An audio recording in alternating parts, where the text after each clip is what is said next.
pero a pesar de eso vivían una experiencia de unidad. Ahora, lo que motivaba esa unidad era la presencia del Espíritu Santo y el cumplimiento de la misión. Si hoy nosotros queremos tener una iglesia unida, tenemos que clamar por el trabajo del Espíritu Santo y tenemos que comprometer a cada miembro en el cumplimiento de la misión. Leamos lo que dice Hechos 2, 44 al 47. Voy a ir comentando el texto a medida que voy leyendo. Dice, todos los que habían creído estaban juntos. Mira, creer y estar juntos son dos experiencias que van agarradas de la mano. Cuando una persona no es capaz de vivir en espíritu de unidad, de vivir junto a los otros, es porque de alguna manera no ha creído. Quiere decir, puede haber creído intelectualmente, pero el creer bíblico no es apenas teoría, es la entronización de la verdad, de los conceptos bíblicos en la vida, la encarnalización del mensaje. Bueno, el texto dice, todos los que habían creído estaban juntos y tenían en común todas las cosas. Y vendían sus propiedades y sus bienes y los repartían a todos según la necesidad de cada uno. Y perseverando unánimes, nuevamente se menciona aquí el concepto de la unidad, perseverando unánimes cada día en el templo y partiendo el pan en las casas, comían juntos, nuevamente el concepto de unidad, juntos, comían juntos con alegría y sencillez de corazón alabando a Dios y teniendo favor con todo el pueblo. Teniendo favor con todo el pueblo se refiere al testimonio que la iglesia cristiana daba. El pueblo los veía ese espíritu de unidad, de compañerismo, de sencillez, de alabanza, y pues entonces el pueblo miraba con ojos de admiración a la iglesia de Dios. Sigo leyendo. Y el Señor añadía cada día a la iglesia los que habían de ser salvos. Ahora yo te pregunto, ¿por qué ellos compartían sus bienes? ¿Por qué la iglesia no hace lo mismo hoy? Bueno, este estilo de vida, de compartir todo lo que tenían, era motivado por dos razones. Recuérdate que al despedirse el Maestro en el Monte de la Asunción, ellos habían recibido dos órdenes claras de Jesús. Primero, debían esperar la venida del Espíritu Santo. Ellos pensaban que esto, la venida del Espíritu, ya se había cumplido en el Pentecostés. En segundo lugar, ellos deberían predicar el Evangelio a toda nación, tribu, lengua y pueblo. Esa era la segunda orden. Y ellos creían que esto también ya se había cumplido cuando ellos predicaron cada uno en diferentes lenguas por ocasión del Pentecostés. Pero estaban equivocados. ¿Por qué? Primero, porque la venida y el trabajo del Espíritu Santo no sería un evento que ocurriría en un determinado momento de la historia como en el Pentecostés, sino que sería una acción diaria en la vida de cada discípulo. El segundo error que ellos cometieron es que pensaban que ellos habían predicado el Evangelio en diferentes idiomas y con eso ya habían cumplido la predicación del Evangelio. Pero la realidad es que la predicación no había sido terminada.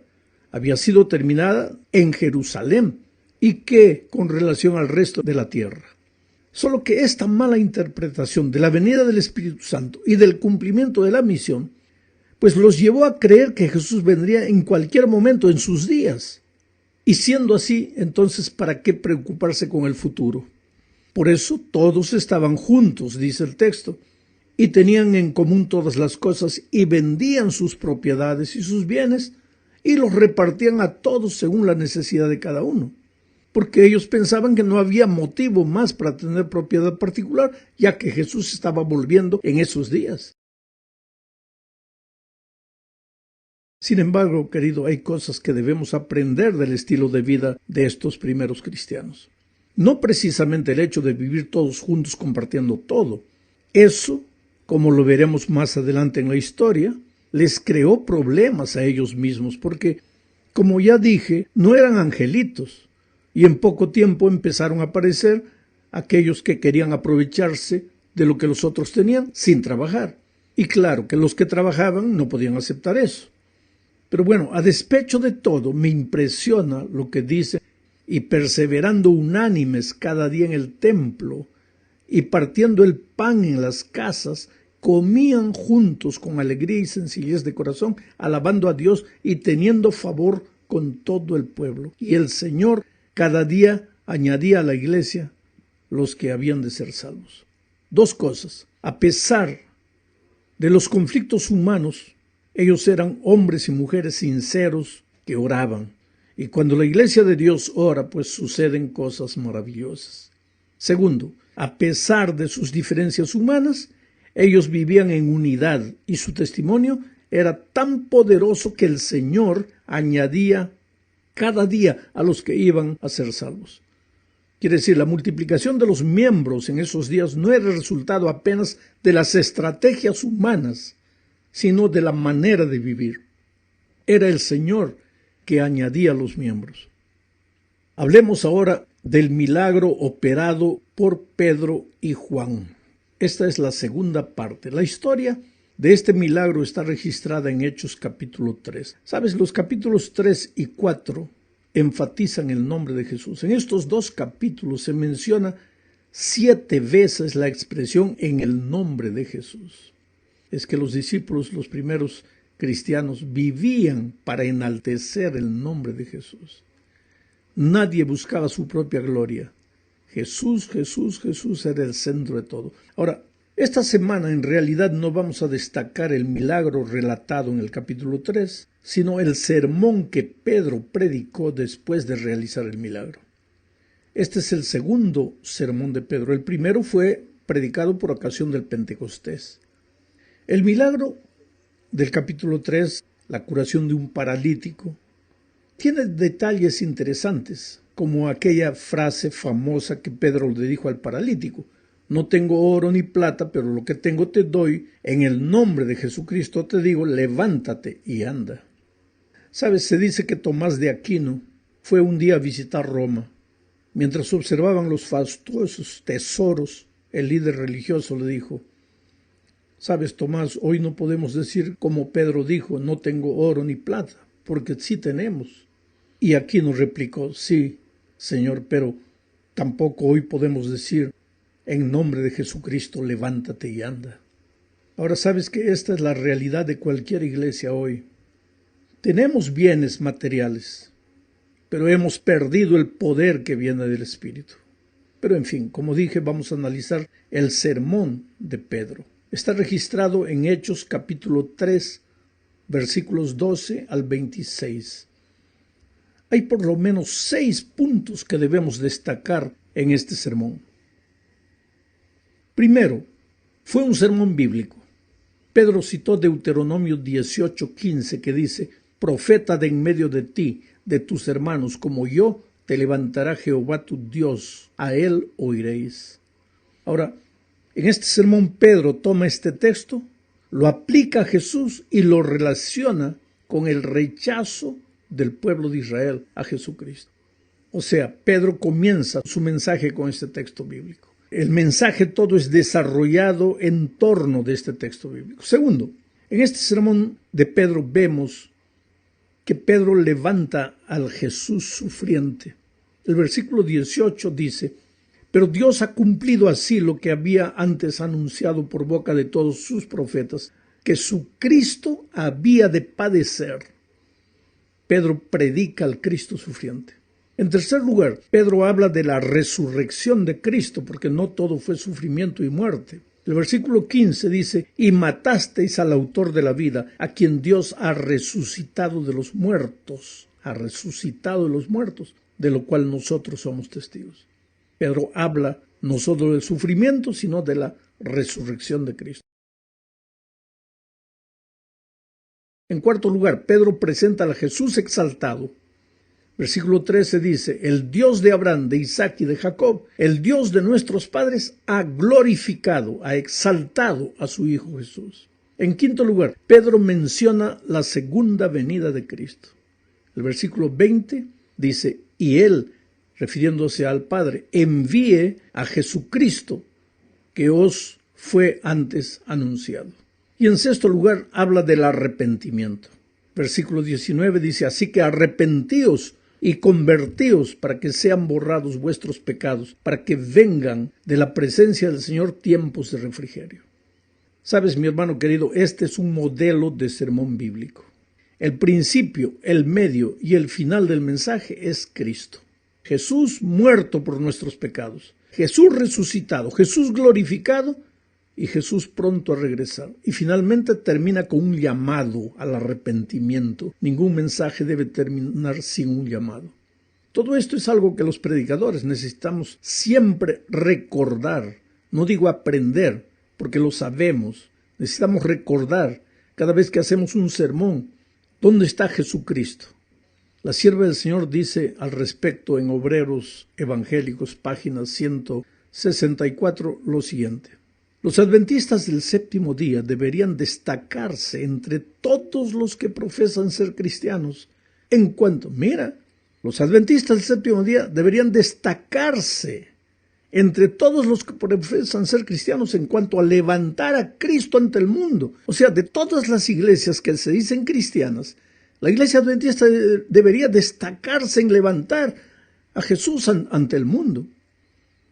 Ahora, esto no quiere decir que no se puede predicar otras verdades. Mira lo que sigue diciendo ella. La proclamación del mensaje del tercer ángel exige la presentación de la verdad del sábado. Esta verdad, junto con las otras incluidas en el mensaje, ha de ser proclamada. Pero el gran centro de atracción, Cristo Jesús, no debe ser dejado a un lado. Es en la cruz de Cristo donde la misericordia y la verdad se encuentran y donde la justicia y la paz se besan. El pecador debe ser inducido a mirar al Calvario con la sencilla fe de un niñito. Debe confiar en los méritos del Salvador, aceptar su justicia, creer en su misericordia. Esta es la misión del predicador. Vayamos ahora a la tercera parte. Aquí hablaremos sobre la prisión de Pedro y Juan. Mira, si no deseas ser criticado o perseguido, simplemente no hagas nada.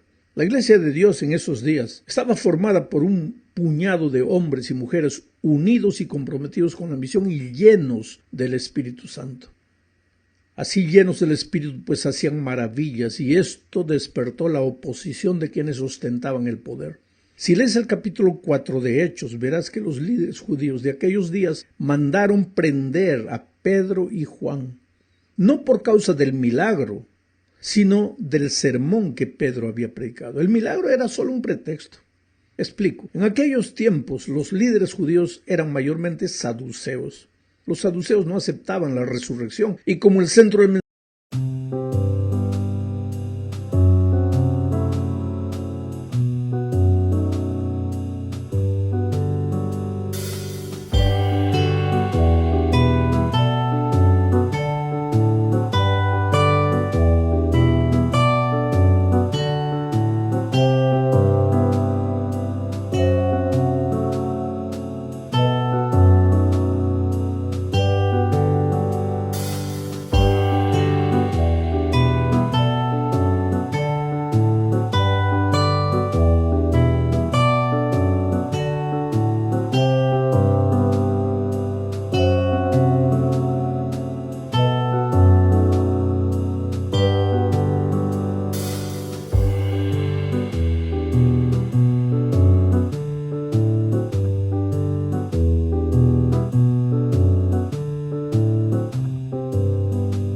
mensaje de Pedro había sido el Cristo resucitado, pues los saduceos se sintieron incomodados.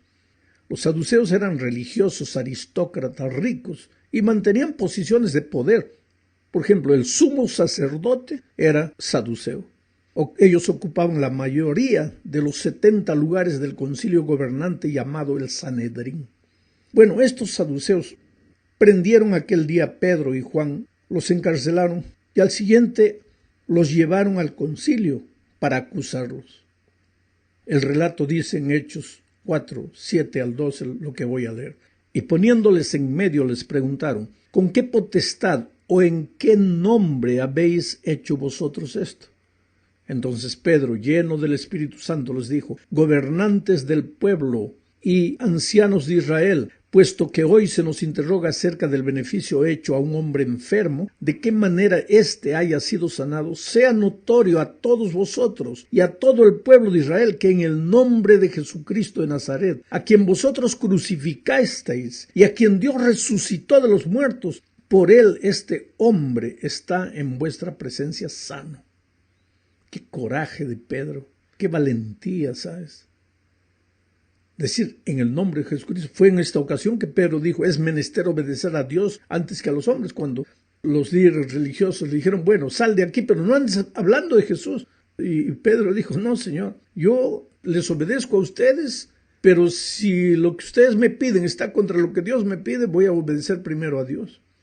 Después de esto, los líderes religiosos mandaron soltarlos. El versículo 21 relata así: ellos entonces les amenazaron, los líderes, ¿no?, y les soltaron, no hallando ningún modo de castigarles por causa del pueblo, porque todos glorificaban a Dios por lo que se había hecho. Esos hombres que tenían el poder tenían miedo también del pueblo, porque del pueblo viene el poder, y el pueblo estaba con los cristianos, aunque no se convertían,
muchos admiraban la vida de los cristianos. En la cuarta parte veremos el caso de Ananías y Zafira. Esto ya está en el capítulo 5. Ambos vendieron un terreno y prometieron darlo a la iglesia. Sin embargo, después de venderlo, se quedaron con una parte del dinero y dijeron que el dinero que estaban llevando a la iglesia era todo lo que habían conseguido como resultado de la venta. Mintieron. Ahora, no tenían por qué hacerlo, porque no era obligatorio dar todo lo que se tenía a la iglesia. Ellos prometieron porque quisieron, y después no fueron honestos con Dios, no llevaron todo. El resultado fue que ambos murieron como resultado de su deshonestidad, de su mentira. Ahora hay una cosa interesante: Ananías significa Dios es lleno de gracia, y Zafira significa bella. Sin embargo, ambos ignoraban que la santidad y la justicia son parte de la gracia. Gracia no es permisividad. Y ambos fueron manchados por la fealdad del pecado. ¿Por qué prometieron y después no cumplieron? No sabemos. La verdad es que ambos vivían de la apariencia. Cuando hicieron la promesa, seguramente que todos los admiraron y creyeron que si había una pareja generosa en la iglesia era aquella. Y eso les gustaba a Ananías y Zafira. Pero ellos ignoraban que Dios repudia el deseo de vivir solo de apariencias. ¿Recuerdas el caso de la maldición de la higuera que no tenía frutos? Jesús no maldijo aquella higuera porque no tenía frutos, sino porque no teniendo aparentaba tenerlos, estaba lleno de hojas. Ananías y Zafira tampoco murieron porque no dieron todo lo que tenían, sino porque aparentaron darlo todo y no lo dieron. Y si hay algo que el Señor no acepta, es la hipocresía, la mentira, la deshonestidad, el deseo de vivir solo de apariencias. Llegamos al fin de este estudio. Hablaremos aquí del segundo arresto de Pedro. El capítulo 5 de Hechos habla de las maravillas que Dios operaba a través de la vida de sus apóstoles. Ellos no solo predicaban y enseñaban, sino que curaban y hacían milagros. Muchos se preguntan, ¿por qué en aquellos días se obraba tantos milagros y hoy no? Es que en aquellos días la iglesia estaba naciendo y eran necesarios los milagros para llamar la atención del pueblo. Si tú revisas la historia bíblica, en el Antiguo Testamento, verás que en ocasiones como la de Elías, de Moisés, que era necesario, Dios estaba abriendo una puerta de oportunidades, eran necesarios milagros y Dios obró milagros. Ahora la iglesia estaba naciendo, Dios obró milagros. Y yo tengo la seguridad que lo mismo va a suceder en los últimos días, porque para el pregón final del Evangelio, Dios va a hacer que su iglesia sea una iglesia de milagros. Hay que clamar por el Espíritu, por el poder del Espíritu, y hay que prepararnos para las grandes cosas que Dios está dispuesto a hacer en su iglesia. Los milagros eran tantos en aquellos días de los apóstoles que la gente creía que hasta la sombra de Pedro tenía la capacidad de curar. No es que la sombra de Pedro curaba, la gente creía. Miles se convertían y esto preocupó pues a los líderes judíos y volvieron a prender a Pedro y a sus compañeros. Pero esa misma noche el ángel del Señor los libró y les dio la orden de predicar a la mañana siguiente en la puerta del templo. Al día siguiente el concilio se reunió para juzgar a los apóstoles, pero cuando mandaron traer a los presos descubrieron que ellos ya no estaban en la cárcel. Entonces alguien dijo, no, ellos están en el templo predicando, y los líderes volvieron a hacerlos traer. No sabían qué hacer con los apóstoles. Las cosas escapaban del control de la mano de los líderes. Los apóstoles argumentaban que era necesario obedecer a Dios antes que a los hombres. Ahí surge la persona extraordinaria de Gamaliel. Gamaliel fue maestro de Pablo, un tremendo consejero. Y él comenzó a contar un poco la historia. Dice, a lo largo de la historia mucha gente se ha levantado, rebeldes, y han desaparecido de la manera que se han levantado. Y dio un consejo, no se asusten. Si estos hombres vienen de Dios, pues ¿quién los va a detener? ¿Quién va a luchar contra Dios? Pero si no son de Dios, el tiempo los va a desaparecer.